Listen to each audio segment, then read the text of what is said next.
Fala aí pessoal, sejam todos muito bem-vindos. Essa é mais uma aula aqui no meu canal, o canal do professor Rafael Barbosa aqui no YouTube, o seu canal de Química aqui no YouTube.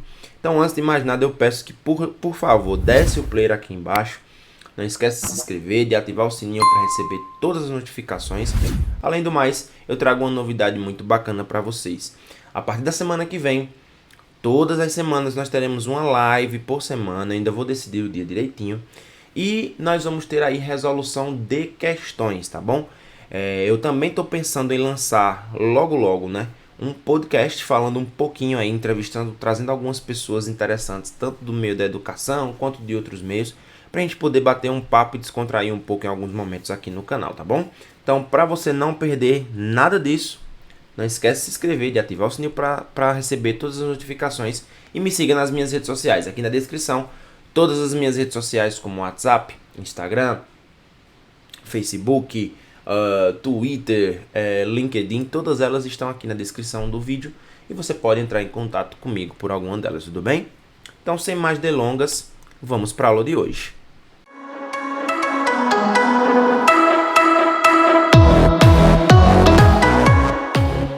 Na aula de hoje, pessoal, nós vamos falar um pouquinho aí sobre as expressões de concentração. Sim, é um conteúdo muito interessante, tá? É um conteúdo que muita gente tem dúvida. Eu confesso que é um conteúdo que muitas vezes é meio que decoreba, você tem ali que ver algumas relações, enfim, que você precisa analisar. Mas com essa aulinha que eu vou te dar hoje, essas expressões elas vão ficar bem mais facilitadas na sua cabeça, beleza? Então, vamos nessa. Então, primeiro ponto é você entender como se prepara uma solução. Para você lembrar o que é uma solução, clica no card aqui em cima, ó, que eu vou te deixar o vídeo sobre introdução das soluções, onde você pode abordar aí, você pode conhecer o que é uma solução. Então, para preparar uma solução, você primeiro pesa o soluto, depois você vai dissolver esse soluto em um becker ou algum outro recipiente usando uma pequena quantidade de solvente. Em seguida, você vai transferir quantitativamente isso para um balão volumétrico. Por que a gente usa um balão volumétrico? Porque o balão volumétrico ele tem volume fixo e constante, tá? Então, na maioria das vezes, a gente utiliza esse balão volumétrico como base direta para a produção de soluções, ok? Você vai completar o volume com solvente e após isso você vai homogeneizar a solução, tranquilo? Logo em seguida, se você precisar para fazer algum tipo de solução agora com solventes líquidos, você vai medir o volume do soluto, vai transferir quantitativamente para um balão volumétrico. Lembre-se, a gente sempre usa balão volumétrico, tá? Galera que aí vai fazer vestibulares como o ERJ, como a Universidade de São Paulo, como até mesmo o FUVEST, conhecer as vidrarias é super importante, especialmente na prova discursiva, tá? Você vai completar o volume com o solvente e depois você vai homogeneizar a solução. Então, perceba que o preparo ele é um preparo simples, mas ele precisa que você tenha muita atenção na hora de preparar essas soluções para que você não perca aí as quantidades corretas, né? Tanto de soluto quanto de solvente, tá certo? E essas expressões de concentração relacionadas às soluções, elas podem ser de dois tipos. Elas podem ser expressões físicas, que não dependem da massa molar do soluto, e as expressões químicas, que são aquelas que dependem da massa molar do soluto. Então, tio Rafas, o que é uma massa molar? Bom, massa molar, pessoal, nada mais é do que o peso dos átomos de uma molécula. Então, o peso dos átomos. É óbvio que você não precisa saber o peso de todos os átomos. As questões, na maioria das vezes, elas trazem esses valores ou da molécula em si, né? Por exemplo, H2O, água. Ela diz que a água pesa 18 gramas por mol. Então, 18 gramas por mol nada mais é do que a massa molar da água, ou seja, o peso molar da água. Como também ela pode trazer para a gente, dentro de uma questão, o peso de cada um dos átomos. E aí você vai fazendo os cálculos para saber se realmente a soma desses átomos gera a massa molar da substância, certo? Enquanto que as expressões químicas elas vão depender da massa molar do meu soluto, tá bem? Se tratando agora sobre expressões de concentração, a primeira que nós vamos aprender é a concentração comum. Então, a concentração comum, na verdade, é a relação entre a massa do soluto e o volume da solução, e isso é muito importante pelo fato de nós conhecer, daqui a pouco a gente conhecer uma outra medida de expressão de concentração. Geralmente, essa massa é expressa em gramas e o volume é expresso em litros. alguns pontos importantes que eu preciso abordar com vocês, só para que vocês entendam algumas representações que a gente utiliza. Então, quando a gente tiver o índice 1, significa que a gente está relacionando sempre soluto. Tanto faz massa como volume. Então, sempre que você vê esse índice pequeno 1, significa que nós estamos falando de soluto. Quando você vê o índice 2, a gente está falando de solvente. E quando não aparece índice, a gente está falando da solução. Preciso lembrar a todo mundo que solução é a junção de quem? De soluto mais solvente, tá bom? É a junção dos dois, ok? E aí, a gente traz sempre um exemplo de como você pode entender essas concentrações, tá? Então, considere uma solução preparada pela dissolução de 20 gramas de sacarose em um determinado volume de água, e que em seguida o volume será completado até 500 ml. Um grande ponto que os nossos alunos, que os meus alunos, eles acabam se confundindo é em relação às unidades de medida. Então preste sempre muita atenção nessas unidades de medida.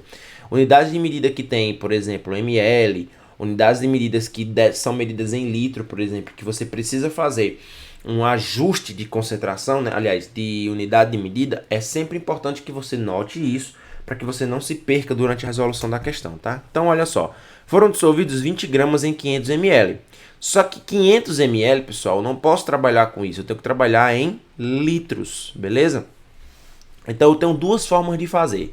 Primeira maneira é a seguinte, eu tenho 20 gramas em 0,5 litros, que equivale a 500 ml, e em 1 litro, quanto eu vou ter? Então, em 1 litro eu vou ter 40 gramas por litro. É bom lembrar que aqui nós fazemos uma regra de 3, ó, é esse vezes esse e esse vezes esse. Porém, se você analisar, existe uma proporcionalidade. Isso aqui vale para qualquer proporção, né? Se você observar daqui para cá, ó, aumentou 2 vezes. Então, aqui também deve aumentar 2 vezes. A proporção deve ser a mesma. Porém, se você quiser utilizar a fórmula, você pode calcular a concentração comum como massa do soluto sobre o volume da solução. Então, a massa, que no caso é 20, dividido pelo volume, que é 0,5 litros. Lembrando que todo número dividido por 0,5 é o dobro dele, e todo número multiplicado por 0,5 é a metade dele, tá certo? Então, como é que a gente interpreta? Interpreta da seguinte forma, que em 1 litro dessa solução, a gente tem 40 gramas de sacarose dissolvidos. É isso que a gente precisa interpretar, tá bom? O segundo tipo de expressão de concentração que a gente pode ter é a densidade. Mas essa densidade a gente precisa ser muito atento quanto a ela. Por quê?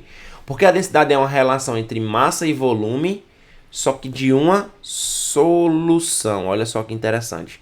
Por isso que quando a gente fala de densidade, a gente não usa aqueles índices, nem 1 nem 2. Por quê? Porque é massa da solução sobre volume da solução. Então, um exemplo. Se a densidade de uma solução é 1,2 gramas por ml, significa que em 1 ml da solução existe uma massa de 1,2. Lembrando a vocês que tanto a massa quanto o volume, nesses casos aqui em que não aparecem índices, está relacionados à solução. E você precisa lembrar que a solução é a junção de soluto mais o solvente, tudo certo? Existe uma relação entre concentração comum e densidade, tá? Então, quando você for resolver, você precisa ter muito cuidado para não confundir concentração comum com densidade. A concentração comum vai indicar a quantidade de soluto em um determinado volume da solução, enquanto que a densidade vai indicar a massa de uma determinada solução por o volume de uma determinada solução, beleza? Uma outra forma da gente conseguir compreender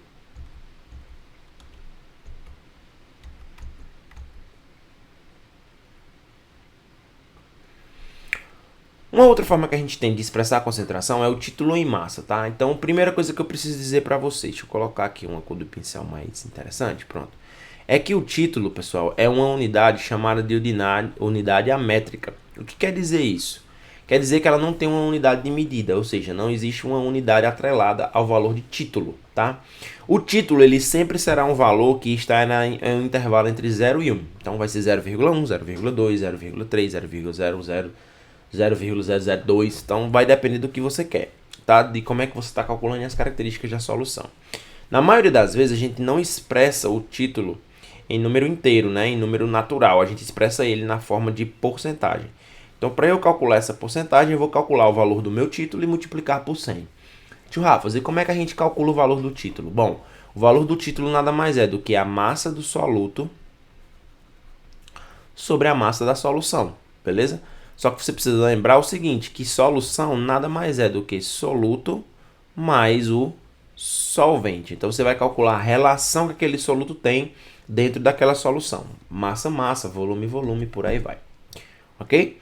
Então, como exemplo, a gente pode citar o seguinte, olha só. Qual é o título de uma solução de água sanitária que foi preparada pela adição de 25 gramas de hipoclorito de sódio em 475 gramas de água? Lembrando, água é o solvente, o hipoclorito de sódio é o soluto. Então, eu posso fazer isso de duas formas. 500 gramas da solução, ou seja, 25 de hipoclorito mais 475 de água, equivalem a 100%. 25 gramas, que é nada mais do que só o hipoclorito, vai valer a X%, ou seja, o título é 5%. Mas, tio Rafa, eu quero utilizar a fórmula. Posso? Pode. De que maneira? Ó? Título é igual a massa do soluto sobre massa do soluto mais a massa da solução. Só lembrar, ó, M1 dividido por M1 mais M2. Quando eu faço essa divisão, eu vou ter 0,05. Como eu quero transformar em porcentagem, eu multiplico esse valor por quanto? Por 100. Multiplicando por 100, eu tenho que o título é 5%. Tio Rafa, e como é que eu interpreto? Você interpreta da seguinte forma, que 5% da massa total da solução é de hipoclorito de sódio, ok? Então, o hipoclorito de sódio corresponde a 5% da massa dessa solução aí, ok? Uma outra expressão é o título em volume, que vai obedecer ao mesmo princípio do que nós falamos anteriormente, porém no caso do título em volume nós temos, ao invés de trabalhar com massa, nós trabalhamos com volume. Então nós temos o volume do soluto sobre o volume da solução. E obviamente se você quiser trabalhar com isso em porcentagem, você vai multiplicar ao final por 100. Lembrando, pessoal, que o título, tanto o título em massa quanto o título em volume, eles são muito utilizados em alguns aspectos da indústria. Inclusive, recentemente, a gente tem aí o uso exacerbado de álcool. E esse álcool é justamente medido numa forma de título, tá bom? Então, existe, por exemplo, a graduação GL, né? A graduação GL ou grau GL é uma das principais utilizações do título em volume em nosso dia a dia. É o cálculo da porcentagem de etanol, por exemplo, nas bebidas alcoólicas. Então, por exemplo, se eu tenho uma graduação de 5 GL, significa que a cada 100 ml, 5 ml é de etanol. Se ele fosse, dependendo do que você tenha, né? Se você tivesse 50 GL, a cada 100 ml, 50 ml seria de etanol. Tudo bem? Então, essa é a característica. E aí, existe outra graduação também, que é a graduação INPM, tá? INPM, para quem não sabe, é o Instituto Natural de Produtos Minerais, tá certo? Então, a concentração da mistura água e álcool, ela também pode ser expressa por meio de porcentagem em massa de álcool, denominada de INPM. Por exemplo, o álcool hidratado, né? 46 INPM corresponde a 46 gramas de água, aliás, de álcool em 100 gramas da mistura. E você precisa ter muito cuidado com isso. Por quê? Porque ele está falando aqui, ó, 100 gramas da mistura. Lembrando que nesse caso a mistura ela é o soluto mais o solvente, ok? E na maioria das vezes a gente usualmente utiliza a expressão peso, peso, peso, volume, volume, volume, sempre em fórmula percentual. Se você quiser saber, é sempre você calcular por 100 daquela solução ou para 100 daquela solução, ok? Bom, gente, então essa foi a parte 1 da nossa aulinha de Fisicoquímica sobre expressão de concentração. Nós teremos a parte 2, onde nessa parte 2 eu vou abordar uma outra forma de você manifestar as expressões matemáticas relacionadas às expressões. Então, as expressões de soluções. Então, agradeço você ter ficado comigo nessa aula. Espero que você tenha gostado desse conhecimento. Não esquece de se inscrever, não esquece de compartilhar esse vídeo com um amigo. Vamos fazer um trato? Vamos pelo menos aí atingir as 100 visualizações nesse vídeo. Então agradeço você ter ficado até aqui comigo. Um beijo, um queijo e até a próxima.